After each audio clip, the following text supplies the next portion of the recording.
We have an official date.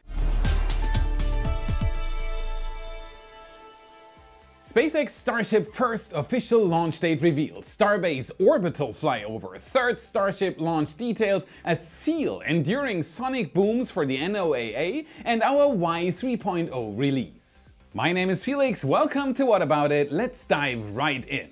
Starship updates. Once again we find ourselves at the highly dynamic Starbase, this time under a particularly cloudy sky.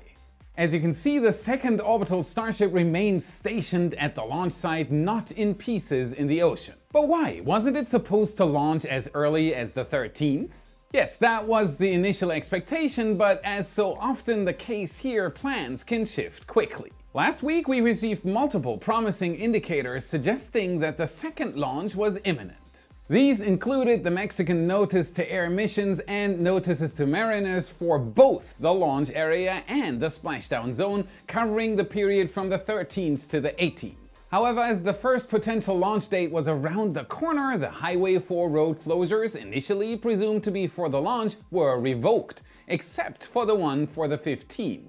So does the 15th still hold potential for the launch? Unfortunately, no. Despite a new notice for mariners for that day, we now know there is no chance of a launch on the 15th. How do I know? Recently, SpaceX shared a not earlier than, or NET date, aiming for a Starship launch attempt on November 17th. With this official announcement, SpaceX also released a video showing the ongoing preparations, featuring some remarkable and previously unseen footage from Starbase. This is official, mark it in your calendar, November 17th. Among the highlights were glimpses into the flight control room and a view of Booster 9's forward dome. The sheer scale of this vehicle is jaw-dropping, just look at how tiny these workers are. The footage also included breathtaking scenes from the installation and rollout of the first hot staging ring equipped prototype, along with stunning shots of the engine section. Here you can see gimbal testing of the inner 13 Raptor engines.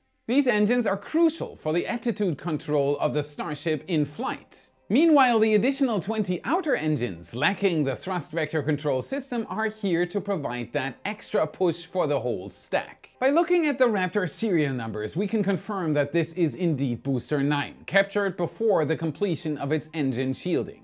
A few moments later, the video shows the installation of Raptor number 191, with the next already lined up in the back. The serial number here indicates that we're looking at Ship 25. Then comes a moment many have eagerly anticipated. Remember Cybertruck's cameo at Starbase back in October? Now we finally know why they were filming it. This looks epic. The video ends with more impressive shots and a quick time-lapse of the recent wet dress rehearsal. Kudos to SpaceX's media team, these videos are not only visually stunning, but hopefully also inspire people to get into the field of aerospace engineering. Interestingly, the video was also uploaded in glorious 4K to SpaceX's YouTube channel. This could hint at a potential live stream of the launch on YouTube or an occasional return, which would be very welcomed considering the abysmal bitrate available on X. What are your thoughts? Would you like to see SpaceX permanently return to YouTube? Share your thoughts in the comments. Of course, one factor could still derail the planned November 17th launch: the Fish and Wildlife Services. The FAA's ability to issue the modified launch license hinges on their approval of the water deflector system, and that is yet to happen. Elon Musk in a recent interview shed light on some of the more extraordinary lengths the FWS goes to before granting launch approvals. One such instance, which is bizarre, involves the first Starship launch. The FWS reportedly delayed the launch, requiring SpaceX to assess the likelihood of Starship colliding with a shark in the ocean. This sounds almost like a made-up story, but it is real. The most astonishing part is that there was no existing methodology for calculating such a risk. Thus, SpaceX had to invent their own approach, and unsurprisingly, they concluded that the probability of Starship harming a shark or whale is virtually non-existent. Who would have expected that, right? They actually had to calculate it for FWS. Another odd request involved approval for missions from Vandenberg. The NOAA asked SpaceX to conduct an unusual experiment involving a seal. They were forced to capture the animal, secure it to a board, and then play sonic boom sounds through headphones to observe its reaction. I kid you not, remarkably, the seal seemed unbothered by the noise. This just goes to show why things with the FWS guys tend to go quite slowly. Do you think these measures are appropriate, or are there other things you'd want SpaceX to test? Please let me know in the comments. This should be fun. Intriguingly, despite lacking a launch license, SpaceX proceeded to install the flight termination system charges on both the booster and the ship on November 9th. These charges are critical safety measures designed to destroy the vehicle in the event of a catastrophic failure to protect the public. The effectiveness of the FTS during the first Starship flight was questionable at best, as it failed to detonate the rocket immediately. Instead, it was spinning with massive holes in its propellant tanks. It didn't care much. After the mission, SpaceX conducted FTS testing at Massey's, suggesting a more reliable system might be in place for the upcoming launch. The installation of flight termination system charges is a process typically greenlit by the FAA, only after a launch license has been issued. However, it seems SpaceX received some sort of special clearance from the agency, allowing them to proceed with the installation. Currently, the FTS is in a safe state and doesn't pose a risk to those working near it. The system will only be armed shortly before the launch, involving workers physically accessing the FTS covers to arm the charges. Following the installation, Ship 25 was once again hoisted atop Booster 9 using Mechazilla's arms. On the same day the rocket was stacked, the hot staging ring stand returned from the build site, and a day later Ship 25 was back on the ground, followed by the ring. The never-ending saga of Starship stacking. This might indicate that some final tweaks, possibly regarding the booster's forward dome or grid fins, are still needed to ensure everything is launch ready. Let's keep our fingers crossed that by the time you're watching this, the Starship is fully assembled and the license has been granted. While a launch later this week seems uncertain, there is a chance that our next episode will be a detailed flight analysis. And to give you a piece of long-awaited news and the first part of Y 3.0, we will stream IFT2 here at Y, including our own camera directly from Starbase with the best outdoor PTZ camera on the market. We are officially go after 3 months of work from the entire team and lots of brain juice later. If you want to have a sneak peek, go to the community section of the channel after the video, and this is part 1 of Y 3.0, part 2 in a minute. With ongoing delays in the Starship development program, we also received a long-awaited update from Yusaku Maezawa. For those who might not be familiar, Maezawa is a Japanese billionaire who announced in 2018 that he had plans to become the first commercial passenger for a lunar flyby mission. His vehicle of choice? None other than SpaceX's Starship. The initial concept for the Dear Moon project involved inviting 6 to 8 artists to join the mission, with the idea that seeing the moon up close would spark creative inspiration. However, the plan later involved to include participants from the general public. You may even recognize one of the chosen astronauts, Tim Dodd, better known as the Everyday Astronaut. The lunar flyby was scheduled for 2023, but as we approach the year's end, it's clear that this mission won't launch anytime soon. Recently, both Yusaku Maezawa and the Dear Moon project issued statements about the mission's status. They acknowledged the insights gained from Starship's first flight and indicated that a more detailed update will be provided following the second launch. While this doesn't come as a surprise, it is great to hear that the project is still very much alive and not shelved. Before we dive into the final segment of today's Starship update, I've got an exciting announcement. Behind the scenes, we've been working on something special, a project that might be unexpected, but we believe you'll like it. The second component of Y 3.0. Meet Y Orbit. Not joking. You think our flyovers are cool? This is next level. Thanks to our friends from Sky-Fi, we got these insane and exclusive satellite images of Starbase from last week, November 7th. These were made for us. The resolution of these images is incredibly detailed, giving us a crystal clear overview of Starbase. We can easily identify critical elements from the launch complex, like the tank farm and even the tiny subcoolers near the GSE tanks. During the satellite's recent pass on November 7th, Starship was in 2 pieces, as visible by both the forward dome of the booster and the ship positioned nearby.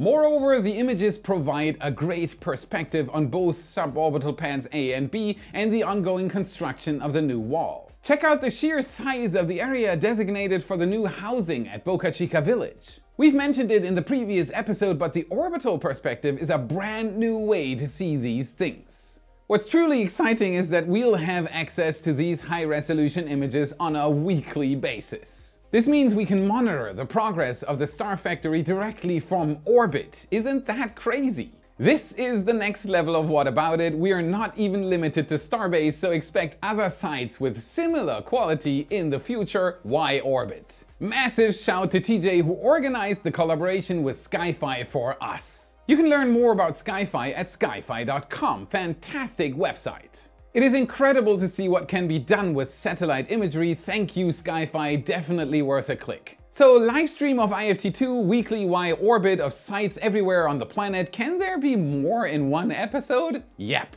Keep watching for the last big reveal, the third part of Y 3.0. Hey, did you read about this one? Recently, the Federal Aviation Administration completed their safety review of SpaceX's Starship Super Heavy. You might not have seen this article since it was barely covered by any media. I found this on Ground News. If you've been following my channel, you're familiar with this platform I use to source dependable data-driven information. Let's look closer at the Super Heavy story on their website. There's less than 10 articles published in the last week, and they are mainly from center-leaning, high-factual sources. This tells me coverage is less likely to be subjective or sensationalized. But when I look at who was covering it, Singapore was cited as the only government-owned source. This is interesting because what isn't being covered can be as important as the news itself. Ground News shares our goal of exploring topics in depth, improving our understanding, and encouraging informed discussions. If you go to ground.news/y, you can subscribe for less than $1 a month. Right now, Ground News is having their biggest sale of the year. You can get 40% off their Vantage subscription, the one I use to do my analysis. They're a small team, actually developed by a former NASA engineer. I'm happy to welcome them back as today's sponsor. I strongly recommend you check them out. The link is in the description. While the second Starship launch is still on the horizon, intriguing details about the third launch have recently surfaced. Usually, I'd recommend taking FCC filings with a grain of salt, as the dates on permits often don't align with actual events. This time, however, our interest lies not in the dates, but in the contents of the application itself. SpaceX recently submitted a filing to the FCC requesting the use of Starlink terminals on both the Starship and the booster. In the submitted document, SpaceX outlines its goals to demonstrate high data rate communications with Starship using their own Starlink constellation. Interestingly, it appears that Starlink might offer stable connectivity even during the re-entry phase of the ship, commonly known as the blackout period. During this phase, it's basically impossible to maintain communications due to the ionized plasma surrounding the spacecraft, which disrupts radio frequencies transmitted to Earth. However, given that the Starlink constellation orbits above the spacecraft during re-entry, it seems that SpaceX expects to receive the telemetry even during this critical phase. This is groundbreaking on its own. Yet the most captivating aspect of this document is the flight profile it reveals for what would be Starship's third launch. According to the plan, the Super Heavy booster is expected to return and land in the Gulf of Mexico. Nothing surprising here. The ship, however, is set to reach an apogee of approximately 235 kilometers or 146 miles. After re-entry, it will perform a powered, targeted landing in the Indian Ocean. This suggests not only that the third Starship launch may achieve an actual orbit, but that it will also try a soft water landing. That is different from the current plan, where the Starship is just dunked into the ocean. Basically fire and forget, not so much on launch number 3. The future of Starship launches is definitely exciting. Maybe in a year we'll see the first Mechazilla catch. What are your thoughts? Can they squeeze in the third launch this year, or maybe we'll have to wait much longer than that? Leave your opinions in the comments. Okay, now here comes the promised third puzzle piece of Y 3.0. Go to whataboutit.space, might be worth another look. We have completely reworked our website from the ground up. The new Y Hub will give you a one-stop solution for all your spaceflight data needs. From road closures to weather reports and a comprehensive list of upcoming launch dates. From news articles, we are still looking for a writer, by the way, to picture galleries from Starbase and our Y multi-stream viewer, which gives you all available webcams from around the world conveniently in one place. Sortable by location and provider and arrangeable to your customized preference, this will be further expanded in the future to include even more features. Huge thanks go to Lendo from our team, who has put incredible amounts of work into this. Go check it out, whataboutit.space, feedback is wanted, leave it in the comments below. And here's a little task for you, YouTube might have unsubscribed you without your knowledge. Not kidding, they seem to do this frequently, very important task, double check that subscribe button so that you don't miss our updates. And while checking, hit the like button and consider becoming a Y supporter for exclusive SpaceX updates. Everyone gets the same perks regardless of your contribution. With it, you can access daily Starbase photo galleries, including orbital, aerial and ground photos of SpaceX's progress and countless other extras on top. The next flyover will likely happen on the day you watch this episode. Your wallet shouldn't dampen your enthusiasm, everyone gets the same, you decide what you want to give. The link to our Patreon page is in the description. Thanks to all the supporters who help fulfill dreams for our team. We can't thank you enough. You rock. As we embark on a new era in space exploration where humans hope to return to the moon, this time to stay thanks to NASA's Artemis program, it is crucial to remember the pioneers of lunar exploration from the Apollo era. One such pioneer was Frank Borman, best known as the commander of Apollo 8, and we want to give him a special moment here at Y. A giant in space exploration has passed away. Born in 1928, Borman was commissioned into the United States Air Force just 4 days before graduating with a Bachelor of Science degree in June 1950. Within a year and a half, Borman earned his pilot wings, having trained as a fighter pilot at an Air Force base in Nevada. In 1962, Borman was selected by the USAF as a candidate for NASA to potentially become a part of the successor to the legendary Mercury 7. America's first group of astronauts, including the likes of Alan Shepard, the first American to journey into space. Borman became part of NASA's second astronaut group, known as the Next 9 or New 9. Assigned to Gemini 3 in 1963, Borman was eventually replaced by John Young. His grand moment finally came with Gemini 7 in 1965, a mission to study the human body's response to 2 weeks in space, the duration necessary for a manned lunar landing, setting the stage for what was to come. Unfortunately, the inception of the Apollo era was marked by one of the most tragic events in space exploration history. On January 27, 1967, a devastating fire aboard the command module during a ground test claimed the lives of the Apollo 1 crew, Gus Grissom, Ed White and Roger Chaffee. In the investigation, Frank Borman was among the 5 astronauts who testified before the US Congress. He convinced lawmakers that the Apollo program needed to continue and wouldn't claim another casualty. After turning down an offer to become the new Apollo project manager, Borman was initially assigned to Apollo 9. However, during this period, the CIA received intelligence suggesting that the Soviet Union might soon attempt a lunar flyby. In an attempt to maintain a lead in the space race, NASA altered the mission profile of Apollo 8 to a lunar flyby, even though the lunar module was not yet ready. Jim McDivitt's crew, originally slated for Apollo 8, had trained extensively with the lunar module and chose to wait for Apollo 9. Consequently, Borman was presented with the opportunity to command Apollo 8, and he accepted it without hesitation. Launched on December 21, 1968, Apollo encountered challenges early on. On the second day of the mission, Borman became severely ill. I'll spare you the details, but just know there was a lot to clean up. This incident was later identified as one of the first cases of space adaptation syndrome. Upon entering lunar orbit on December 24th, Borman, alongside his crewmates, became among the first humans to witness the phenomenon known as Earthrise. That is where this legendary photo comes from, as it was humanity's maiden journey to lunar orbit, and with no lunar module aboard, the Apollo capsule orbited the moon 10 times before safely returning to Earth. There has been some speculation that Bormann was initially chosen to command the historic Apollo 11, the first moon landing mission. However, it's believed he declined this opportunity to outpace the Russian flyby that, by the way, never happened, and wanted to retire following the success of Apollo 8. Today we told the story of Frank Bormann to honor his remarkable contributions to space exploration. Sadly, he passed away on November 7, 2023 at the age of 95. His legacy in pioneering human spaceflight will forever be remembered. We are standing on the shoulders of giants. Rest in peace, Frank Bormann. That's it for today. Remember to smash that like button, subscribe for more awesome content. This is what fuels the algorithm and helps us immensely. Check out our epic shirts in your favorite Space Nerd store. A link is in the description. And if you want to train your space IQ even further, watch this video next to continue your journey. Thank you very much for watching, and I'll see you again in the next episode.